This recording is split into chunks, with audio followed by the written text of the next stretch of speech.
વલસાડમાં ચીંચાઈ ગામના યુવકે મોતની છલાંગ લગાવી. પાર નદીમાં છલાંગ લગાવતા યુવકની શોધખોળ કરાઈ. ફાયર વિભાગ અને સ્થાનિક તરવૈયાની ટીમે શોધખોળ શરૂ કરી છે. ધગડમાળ ગામના દીપેશ નાયકાએ નદીમાં ઝંપલાવ્યું. રાત્રે ઘરેથી બાઇક લઈને નીકળ્યો હતો દીપેશ નાયકા. સવારે નદીના પુલ પરથી યુવકનું બાઇક મળ્યું. વધુ માહિતી મેળવીએ સંવાદદાતા માનવ ફોન લાઈન પર છે. માનવ, યુવકે નદીમાં મોતની છલાંગ લગાવીને જીવન ટૂંકાવવાનો પ્રયાસ કર્યો. આ મુદ્દે શું માહિતી છે?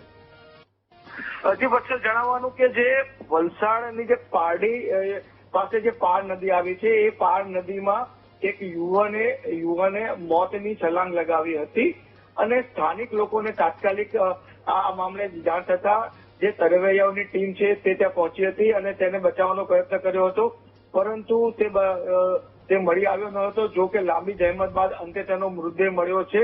પ્રાથમિક રીતે જાણવા મળ્યું છે કે તે ચીંચાઈ ગામનો છે અને તેને મોત એટલે કે તેને આત્મહત્યા શા માટે કરી તે મામલે પારડી પોલીસ તપાસ કરી રહી છે. જી બિલકુલ માનવ, માહિતી બદલ આભાર.